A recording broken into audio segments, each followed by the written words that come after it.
Grande Arcano, ou O Ocultismo Desvendado, por Eliphas Levi, editora Pensamento.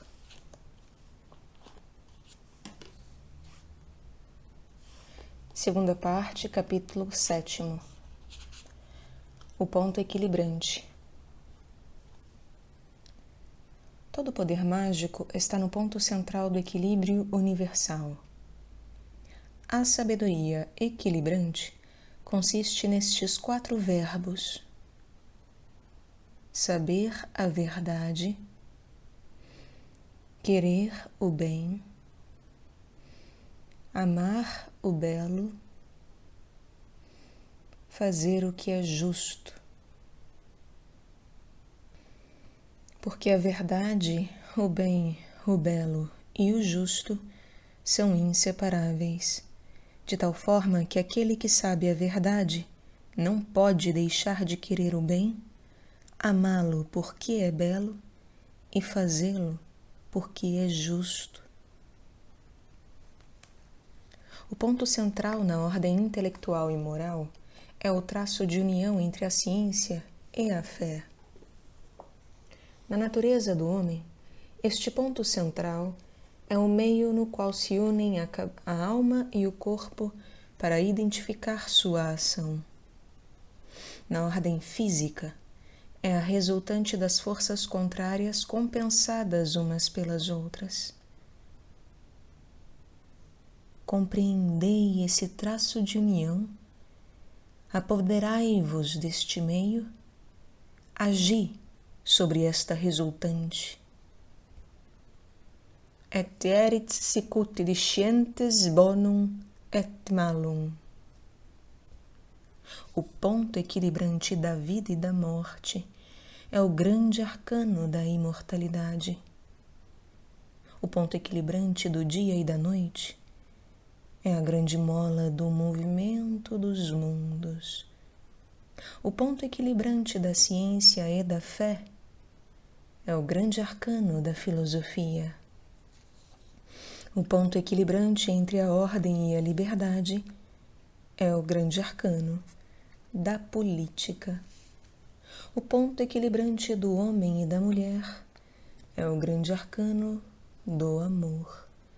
O ponto equilibrante da vontade e da paixão, da ação e da reação é o grande arcano do poder. O grande arcano da alta magia, o arcano indizível, incomunicável, outra coisa não é, senão o ponto equilibrante do relativo e do absoluto. É o infinito do finito e o finito do infinito. Aqui, os que sabem compreenderão, e os outros procurarão adivinhar. Quiotem divinabunt, divini erunt. O ponto equilibrante é a mônada essencial que constitui a divindade em Deus, a liberdade ou a individualidade no homem e a harmonia na natureza. Em dinâmica, é o movimento perpétuo. Em geometria, é a quadratura do círculo. Em química, é a realização da grande obra. Chegado a esse ponto, o anjo voa sem ter necessidade de asas, e o homem pode o que deve razoavelmente querer. Dissemos que se chega a ele pela sabedoria equilibrante, que se resume em 4 verbos: saber, querer, amar e praticar a verdade, o bem, o belo e o justo. Todo homem é chamado a esta sabedoria porque Deus deu a todos uma inteligência para saber, uma vontade para querer, um coração para amar e um poder para agir. O exercício da inteligência aplicada à verdade conduz à ciência. O exercício da inteligência aplicada ao bem dá o sentimento do belo que produz a fé. O que é falso deprava a sabedoria. O que é mau deprava o querer. O que é feio deprava o amor. E o que é injusto anula e perverte a ação. O que é verdade deve ser belo.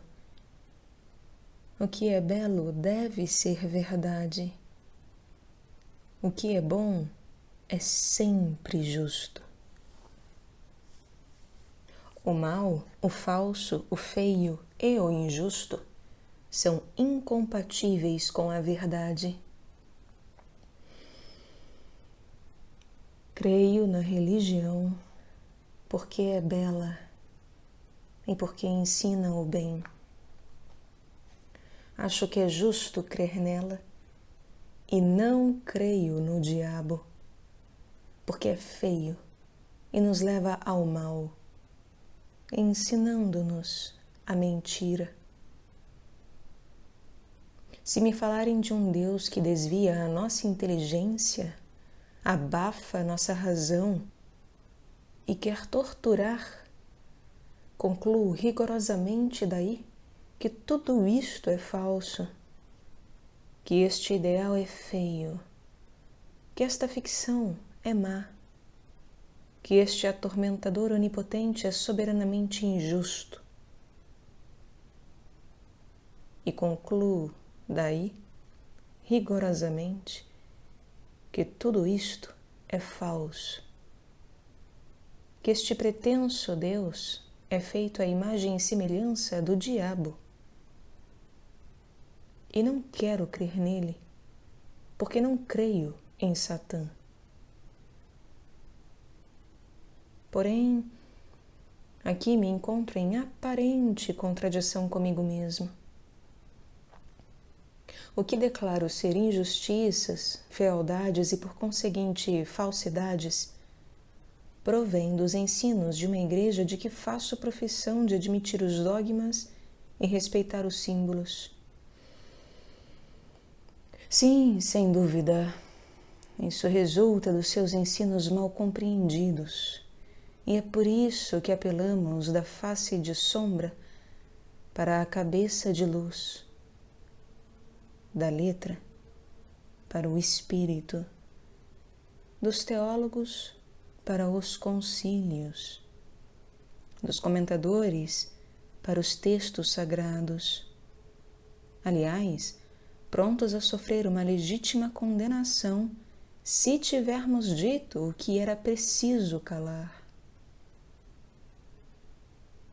Seja bem entendido que não escrevemos para as profanas multidões, mas para os sábios de uma época posterior à nossa e para os pontífices do futuro. Aqueles que forem capazes de saber a verdade também ousarão querer o bem, amarão então o belo, e não tomarão os veiô como representantes de seu ideal e dos seus pensamentos. Desde que um Papa assim disposto se sinta com a força de fazer unicamente o que é justo, não terá mais de dizer non possumus, porque fará tudo o que quiser e se tornará o monarca legítimo não só de Roma, mas também do mundo. Que importa que a barca de Pedro seja abalada pela tempestade? Não ensinou Jesus Cristo a este príncipe dos apóstolos como se anda sobre as ondas? Se este mergulha, é porque tem medo. E se tem medo, é porque duvidou do seu divino mestre. A mão do Salvador se estenderá, o tomará e o conduzirá à praia.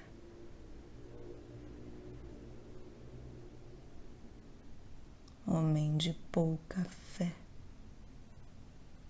por que duvidaste? Para um verdadeiro crente, pode a igreja ficar em perigo? O que periclita não é o edifício.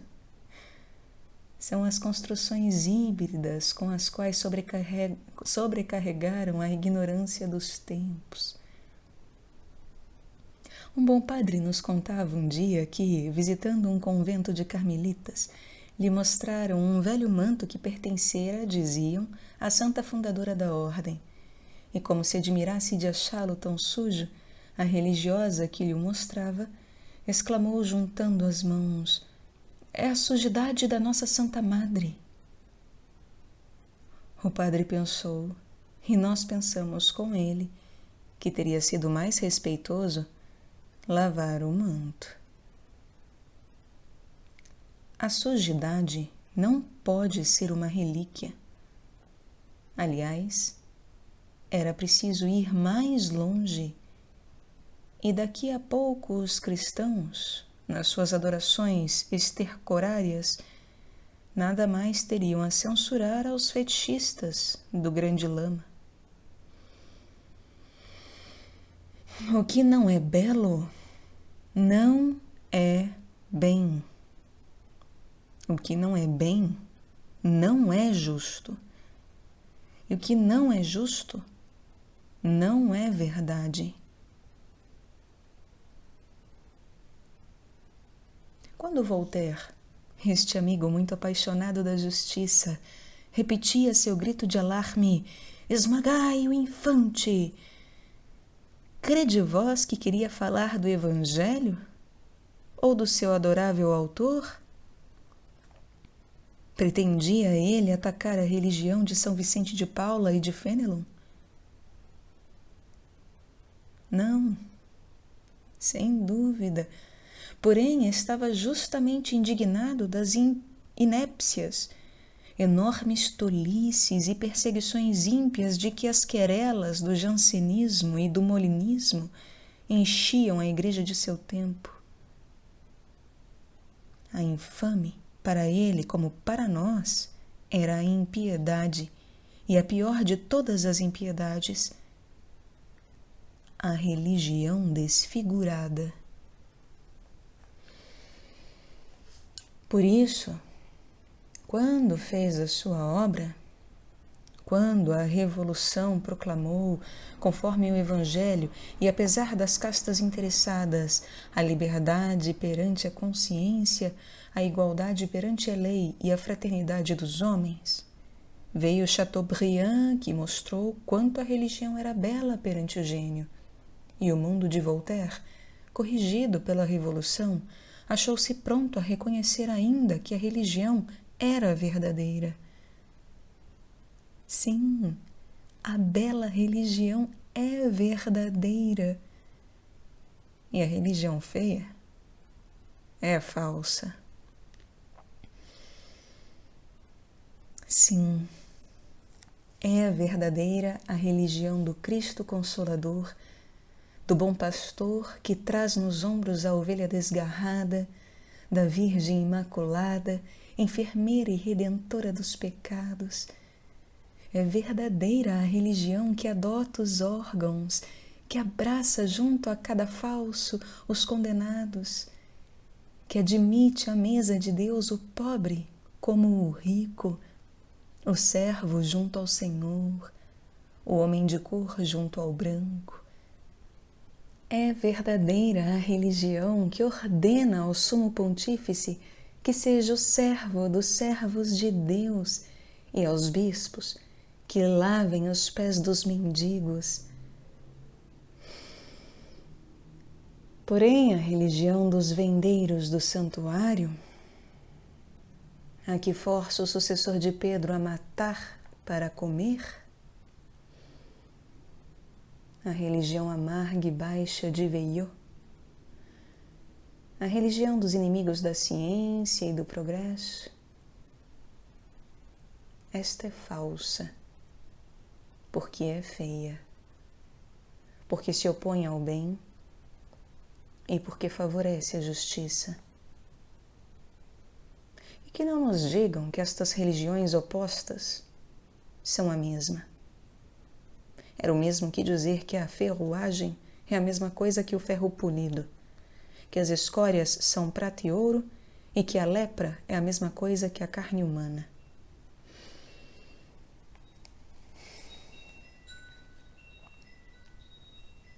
A necessidade religiosa existe no homem. É um fato incontestável que a ciência é forçada a admitir. A esta necessidade corresponde um sentido íntimo e particular, o sentido da eternidade e do infinito. Há emoções que nunca se esquecem uma vez sentidas. São as da piedade. O Brahmani assente quando se perde na contemplação de Isvara. O israelita se enche delas em presença de Adonai. A fervente religiosa católica as espalha em lágrimas de amor sobre os pés de seu crucifixo.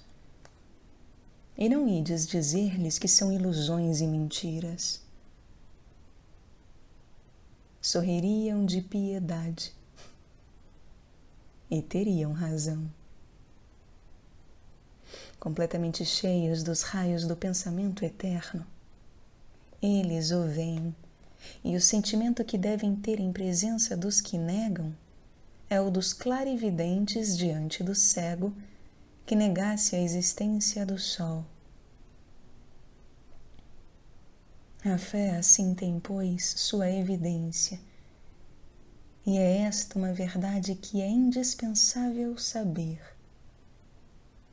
O homem que não crê é incompleto. Falta-lhe o primeiro de todos os sentidos interiores. A moral para ele será necessariamente restrita e se reduzirá a muito pouca coisa. A moral pode ser independente desta ou daquela fórmula dogmática. É independente das prescrições deste ou daquele padre. Porém, não poderia existir sem o sentimento religioso, porque fora deste sentimento, a dignidade humana torna-se contestável ou arbitrária. Sem Deus e sem a imortalidade da alma, que é o homem melhor, mais amante, mais fiel? É um cão que fala. E muitos acharão a moral do lobo mais independente e mais altiva que a do cão. Vede a fábula de La Fontaine. A verdadeira moral independente é a do bom samaritano que trata das feridas do judeu, apesar dos ódios de que a religião é pretexto entre Jerusalém e Samaria. É Abd el-Kader expondo sua vida para salvar os cristãos de Damasco. Ó venerável Pio IX, por que não nos foi dado, Santíssimo Padre, expor a vossa para salvar os de Perusa, Castelfidardo e Mentana? Jesus Cristo dizia, ao falar dos padres de seu tempo: fazei o que dizem, mas não fazei o que fazem. Então, os padres disseram que era preciso crucificar Jesus Cristo, e o crucificaram.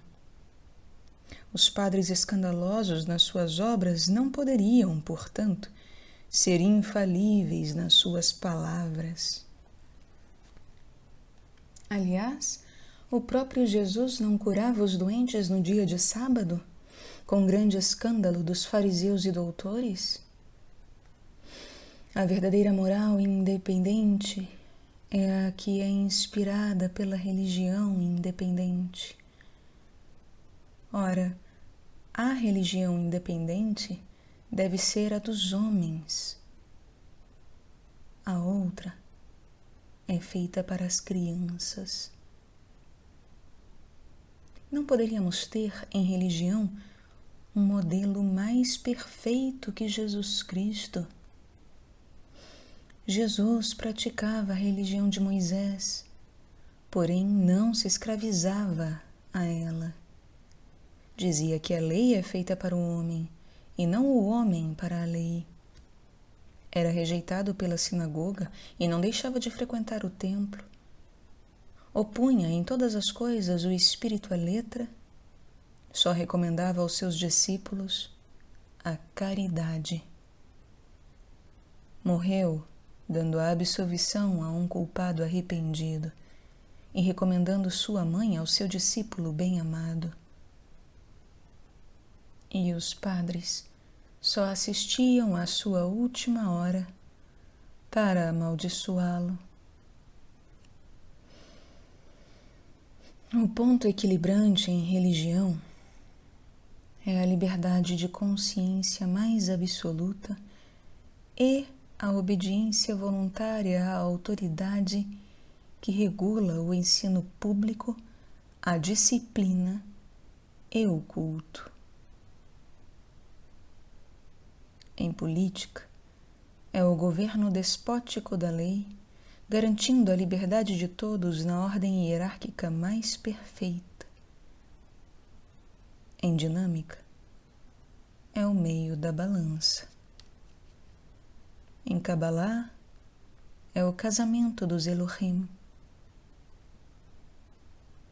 Em magia, é o ponto central entre a resistência e a ação.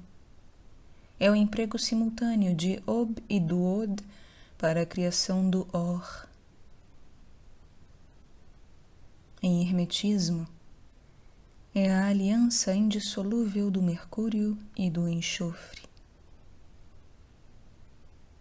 Em todas as coisas, é a aliança da verdade, do bem, do belo e do justo. É a proporção do ente e da vida, é a eternidade no tempo, e na eternidade é o poder gerador do tempo. É alguma coisa do todo e o todo de alguma coisa. É o idealismo do homem que encontra o realismo de Deus.